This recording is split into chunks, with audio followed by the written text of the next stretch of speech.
Hey everyone, Effie here. I am back with another video using our Dahlia garden background stamp. This is a 6x6 red rubber cling stamp. So I'm going to start off by prepping my watercolor panel with some anti-static powder because I'm going to be doing some heat embossing.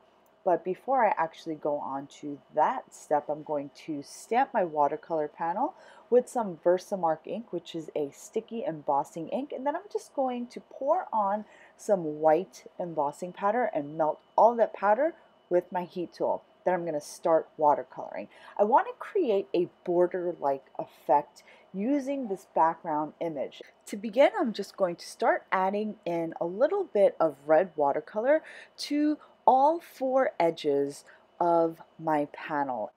After I apply my pigment, I'm just going to start blending that color out towards the center of that panel, but I'm making sure to not pull that color out all the way to the center because I do want that center to be more white than red or pink.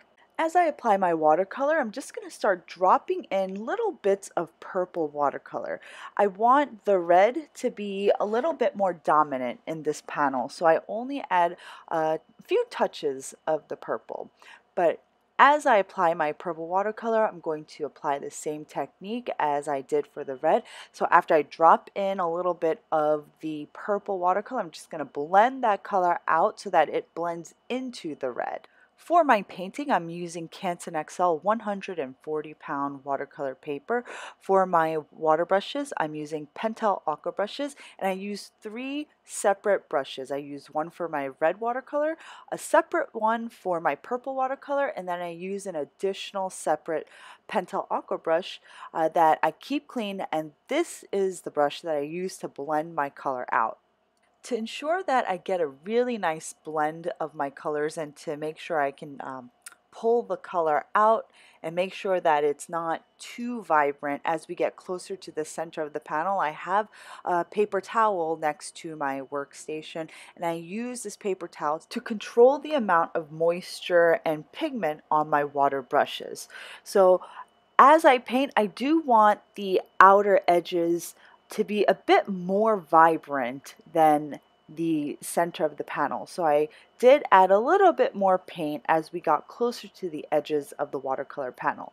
Once I was satisfied with my painting, I set it aside to dry completely, and then I took the largest die from our double stitch rectangle small die collection to die cut my panel.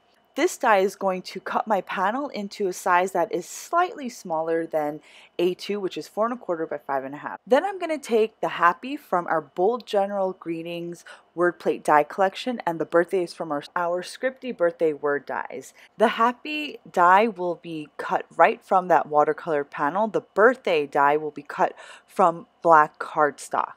Then I'm going to take some of our gold holographic adhesive paper, and I'm going to cut a strip that is going to be large enough so that you can see it behind the Happy die cut window. This is where I'm going to really start putting all of my sentiment elements together.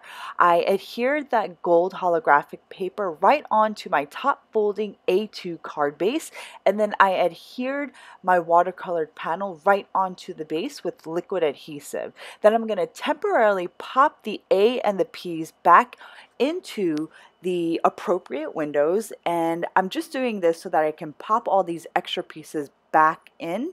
Then I'm going to carefully pop those letters back out. You could save these for another project, which I will probably do. I just kind of set them aside and they'll be used for something else. Then I'm just going to add tiny dots of liquid glue behind my birthday die cut, and I'm just going to adhere that right under the Happy sentiment. To complete my sentiment, I'm going to add the little dot above the eye. Then lastly, I'm going to add some of our clear rhinestones to finish off the card, and I'm using some Ranger Multi-Matte Medium to glue these on. And I'm using a pick-me-up stick. I think it's Silhouette brand, but there are other companies that have similar tools. After you dip the rhinestone in the glue, you just want to kind of roll that tool away from you to get it to stick onto your card. And the clear rhinestones are pretty because they look like droplets because they have no backing. So I hope you all enjoyed today's video. Thanks so much for stopping by. I will see you next time.